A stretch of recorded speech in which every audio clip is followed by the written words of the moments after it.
Hi, everyone. Welcome to the latest episode of Lunch and Learn, a bite-sized conversation about the publishing industry. And I'm so excited to have Leslie Miller, or Lamb, as we call her, and Karen to talk with me today about a very exciting topic that people maybe don't know a ton about, and that is ghostwriters. So let's talk about that, friends.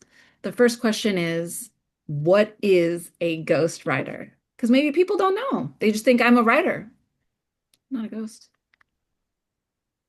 Well, a Yeah. ghostwriter is someone who does the writing for you. And that can range from someone handing over a sheaf of notes,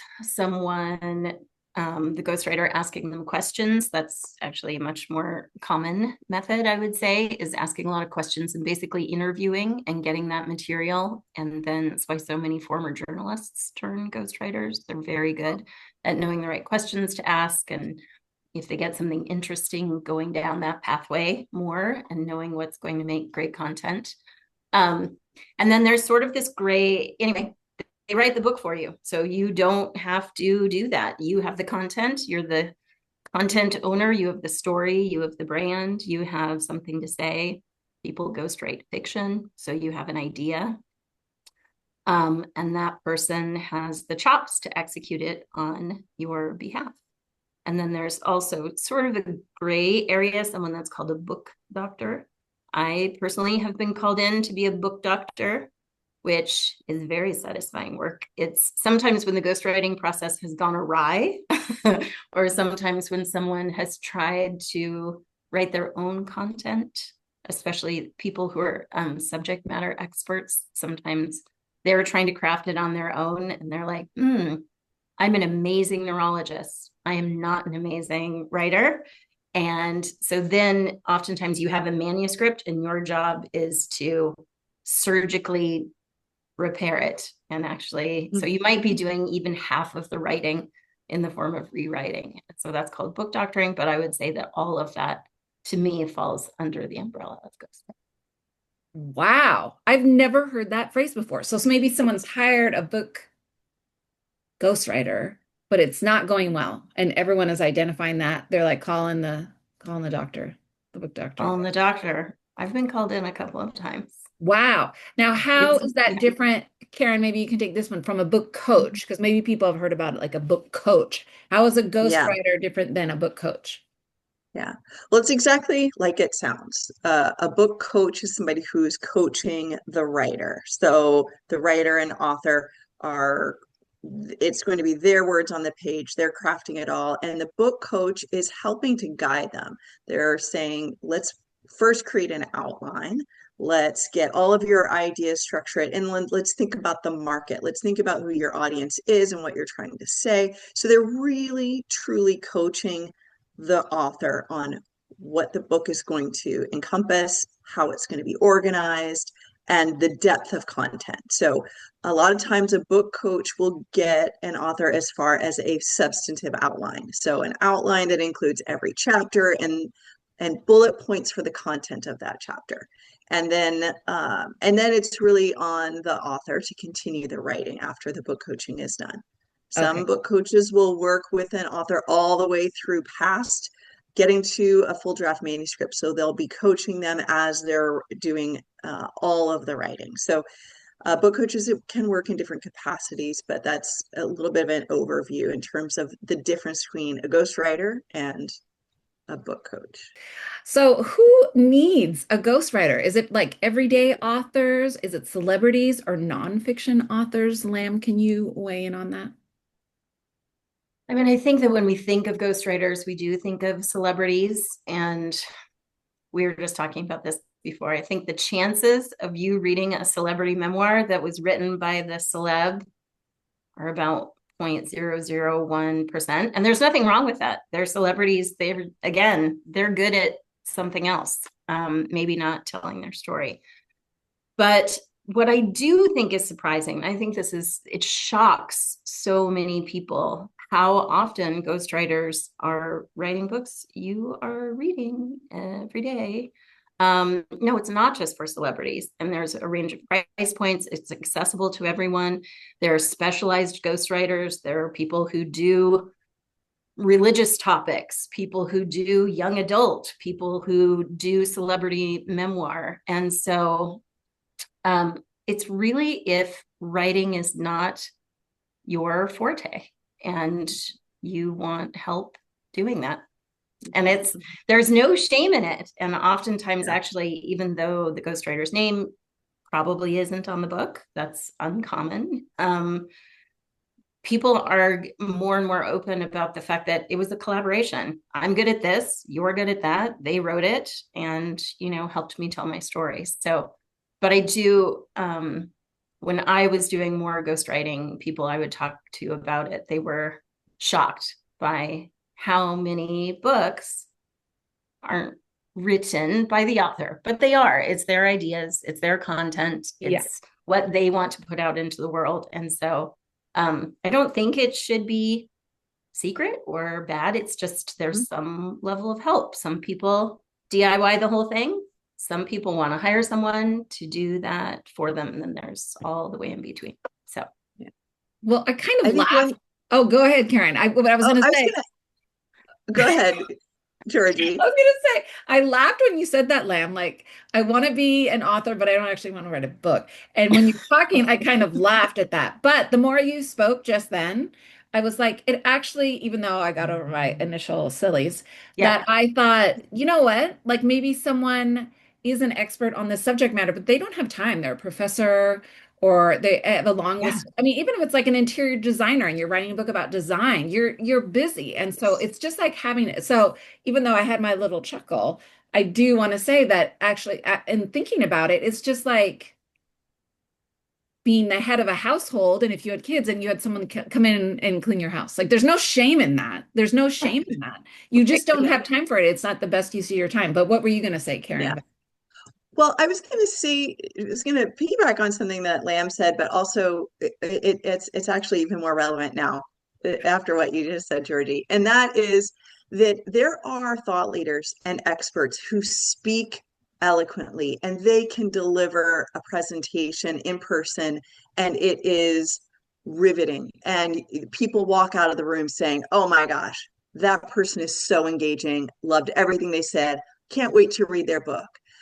But that individual taking their expertise, their thought leadership, and getting it on the page, they often need a bridge. And that is the ghostwriter who can help them get their voice, that special sauce they have, their expertise on the page in a way that ensures that the complete stranger who's going to pick up that book that doesn't have the advantage of seeing that person speak in person, it's capturing the essence of their magic on the page. And that's where a professional writer, a ghostwriter, can really come in handy in creating that professional bridge for that thought leader or that fantastic speaker. Writing a book is really hard work. It takes a long time. And there are people who, as Karen said, they have a job. they can't add on the other job to their, to what's on their plate already.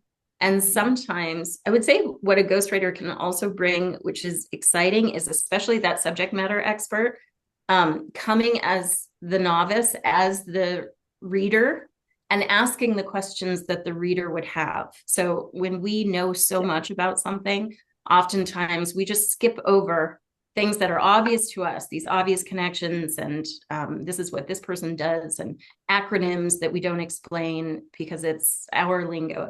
It's what we use every day. And if we talk to someone else, they would just be like, what in the heck? Like, that's a really important idea, but I don't get it. You're speaking, it's too inside baseball. I ghost wrote a book for someone who owns a plant shop.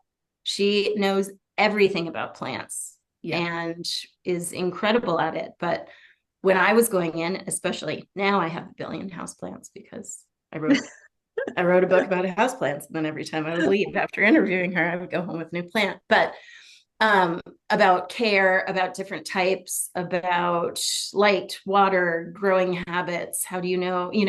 I was asking questions that to her, it was just innate. Oh, and helpful. Yeah. That makes sense. That makes sense. Yeah. So let's get down to like the nitty gritty. So if someone doesn't know anything about ghostwriters, like what is the experience like? How open is the ghostwriter if I'm working with one to edits? And can I say that doesn't sound like me? Like, do they do their own thing? Are they in step with the author? Because I think some people might be concerned about losing their voice, Karen, when they're writing a book. Like I talk like this, and now someone else is writing it, and they're going to do this to my book. What is that like? Yeah. Well, the ghostwriter's job is to capture the person's voice and to really represent that individual and their ideas on the page with authenticity. It's not the ghostwriter that's trying to show up and show out. It is about the author. So finding a good match when you're interviewing ghostwriters is important. Any author who's wanting to hire somebody needs to read their work, read samples, talk to them about how they go about doing their job. How do they first start with creating the content on the page? Is it a series of interviews? Do they want the author to write some things down? I mean, this is a very personalized experience, and ghostwriters will have some recommendations for how they like to work or how they suggest working with that particular author. Ghostwriters are adaptable, so they will know if it's a good fit or not, whether or not they can work within that author's way of or suggestions for how they would like to share their story. So some ghostwriters will just look at a bunch of content that the author has created. Maybe they've written articles or they've published other works, that sort of thing. They'll look at that and say, okay, this is material I can use, and then go from there. So there's a wide range of how they can work, but at the root of it, a really um, it's a very close relationship, and that ghostwriter needs to be representing that author with authenticity. Hmm. But their name isn't on the cover, Lamb. You had said that before. Not often. And it's sometimes it used to be part of a contract negotiation, whether or not you were going to have your name on the cover. What we heard recently, and I think that this sort of jives with what I had always heard, is it's not really important. I mean, actually, being a ghostwriter, I didn't care if my name was on the book. I cared if the book was good. Yeah. I wanted that to be the glory to be there. I knew what part I had in it, and I just wanted it to be really successful for them. So Yeah. I think most ghostwriters don't have any trouble with, I know what part I play here, and then go forth and market under your own name. Yeah, yeah. Ghostwriters will want to be able to say that they worked on your project, Right. especially if the book is as successful as the author will want it to be. Sure. They will want to, as part of their resume, point that they collaborated with that author on that title. But they're not out there, signing books or anything like that. It is the author who is the star of the book, and the ghostwriter was served a very important supporting role. Yeah. And that's why they do it. They love it. They want to help the other person shine. They want to help the, content expert Mhm. do their best. Yeah. And so you touched on this, Lamb, and I wanted to explore it just a little bit further. Who are these ghostwriters? First of all, they have the mindset they want to be there to help make something better or create something in this wonderful, compelling story.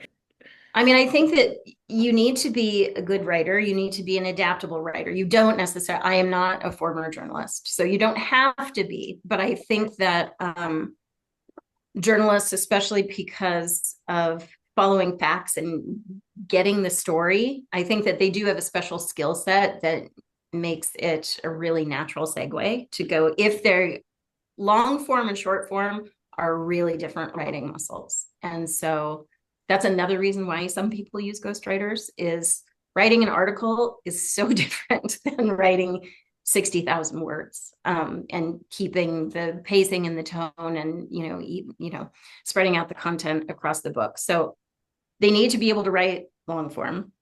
It's good if you're a chameleon. As Karen said, you need to be able to ape someone's voice and style. This isn't about you. So if you're the type of editor writer who's always trying to, I would choose this word, I mean, that's just bad editing, by the way. You really need to be thinking, how would they say it? And how am I capturing them with the most authenticity? And really being curious.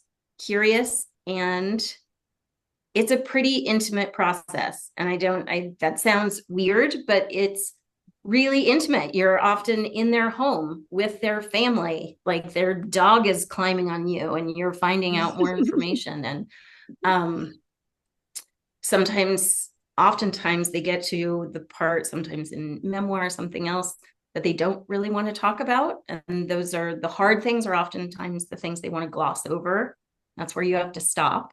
It's not necessarily something that needs to go into the book, but you need to have really good EQ and skills to be able to allow authors to have the trust to go deep sometimes and stop and explore something. So I think those are the main attributes. I mean, I sort of fell into it by accident, but as I told you, I've been called in after some other ghostwriters, and it goes wrong a lot. A lot. Mm-hmm. So that match is just so important. And is that why it goes wrong, Lamb? Because of the match is just not gelling. I think so. I mean, I've heard of people who just weren't good, who couldn't capture the voice, who just didn't have the skills. Yeah. But most oftentimes it was they didn't get me. And if they feel like this person doesn't get me, then you lose trust. Maybe they don't really get you, then you're reading pages and you're like, this doesn't sound anything like me. This isn't what I wanted reflected. You didn't get the main point. I think less often it's not about skill as much as it is about that match. Yeah. And so when someone's working with a ghostwriter, they can give feedback. This doesn't sound like me. They're not just handing over the story and be like, well, there it is. So yeah, so they're in step. Okay, that's something that I wanted to get clarification on. Okay, so you both were lucky enough to go to an event recently. I was hoping that you could tell us about, which was called The Gathering of the Ghosts, which sounds quite spooky, but in fact, it wasn't frightening at all. So Karen, do you want to talk about what that was about? Yeah, the Gotham Ghostwriters, which is an agency based in New York that is a matchmaking company for ghostwriters. This is their second year hosting this event, so they learned a lot from the first year and had a great turnout. Second year, it was early November. Both Lamb and I went to New York to attend and learn about what ghostwriters are needing these days, what they talked a lot about money, what they're charging. It was very collegial. It's very much about supporting ghostwriters and what they need. And so it was wonderful to talk to them and learn about some of the things that are happening and the challenges that they're facing. There's a lot of discussion of AI and what that means and how it can be used and how it should not be used. And there were discussions about contracts and discussions around that match that we talked about, how to have a good match and when a ghostwriter needs to say, I'm not the right fit. So it was wonderful to be there to support them and learn about the challenges of their work and figure out how we as Girl Friday can also support ghostwriters because we work with them a lot. We have authors who come to us who've worked with ghostwriters. And first of all, we love that because we know that the author is coming in feeling like their thought leadership, their content, their story is on the page. And that is a fantastic first start. So we wanted to be there to support ghostwriters. So that's what it was about, is 2 or 3 days of networking and these panels, and Lamb participated on a panel, which was so fun to watch. So that was it. Lamb, tell us about your panel, because I know it was highly attended, most talked about. It was robustly attended. No, it was a really great conversation. And since we are so steeped in hybrid publishing and know what a fantastic option hybrid and assisted self-publishing, that those two options are fantastic options along with traditional publishing, that they're just different pathways to getting your books done. We know that. And it was actually a little surprising to me how many ghostwriters were still very much only in the traditional publishing world, only having that as an endpoint for their author, as their idea, because a lot of their authors aren't getting deals. And so now you have created this book. It's not that the book is not worthy. It's not that it shouldn't be in the world. It's that an editor at PRH didn't pick it up. So what do you do now? And so it was really fantastic to be with other experts in hybrid publishing and share the stage and just be able to answer really great questions about how does this work for authors? Who is it good for? How much does it cost? How long does it take? What, just really sort of 101 on hybrid publishing. And so that was it was such a cool opportunity to be able to spread the message, because our goal is to get people's work out into the world and help them do that. So it felt like an important step. Yeah. Yeah, it was really inspiring to hear these ghostwriters want the authors that they work with to find a path forward and to get their work and their message, whatever it might be, out into the world for their readers. And more and more, as we know, traditional publishing is not the best path forward, nor is it the likely path forward. So it was nice to hear these ghostwriters really champion their clients and want to represent the pathways, because they are so often the first person providing publishing advice to that author and what the landscape looks like. So being able to offer ghostwriters a little bit more insight on the advantages of hybrid publishing, it was a lot of fun to have those conversations. Yeah, and that actually sounds very sweet. It speaks to that intimate nature of the relationship that you talked about, that not only are they helping someone with their book, but helping it all the way through to be on the bookshelf someday. So that's really cool. If someone is interested in working with a ghostwriter, how would they get more information? And how would they get more information if they potentially wanted to publish their book through us, Girl Friday Productions, or GFB? How do they get more information, Karen? Well, of course, they can always write to us. We've got an email alias hello@girlfridayproductions.com. We also have a form on our website that you can fill out. It's a submission form, but you don't have to have a manuscript or anything if you don't have one yet. So you can write and inquire, and I or my colleague Christina will reply to them directly, and we can offer them some suggestions. We met some incredible ghostwriters. We've had ghostwriters that we've worked with for years. So we've got a whole set of referrals that we can make, whether you want an agency like Gotham Ghostwriters or perhaps even Kevin Anderson Associates. They are also a matchmaking agency. We've got connections, and we can help authors who are looking for a ghostwriter to find those folks. Yeah, any last thoughts, Lam, as a ghostwriter yourself?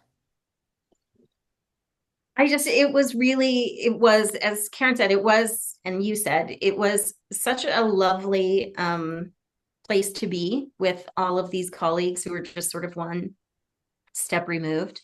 And having been a ghostwriter, it was a very similar feeling to, I know, the feeling that we reproduce with our clients here. It's very intimate. We care so much about your book and your success and your goals. It's about you. It's not about us, and it's about sort of helping birth this dream. And so they were excited about their part in that, and I'm excited about our part in it. And being able to talk about how those two things work together was a nice reminder of the whole journey. Yeah, that's great. Well, I thank you both for your time. I think that there are a lot of questions about ghostwriters and people don't understand. Maybe they think, oh, I'm not at that level, but this was a good conversation to hear that it's really for everyone, cross genre, not just for nonfiction books or, leadership books like that. So no, that's really exciting. So thank you both for your time, and Happy New Year. Thank you, Georgie. Okay.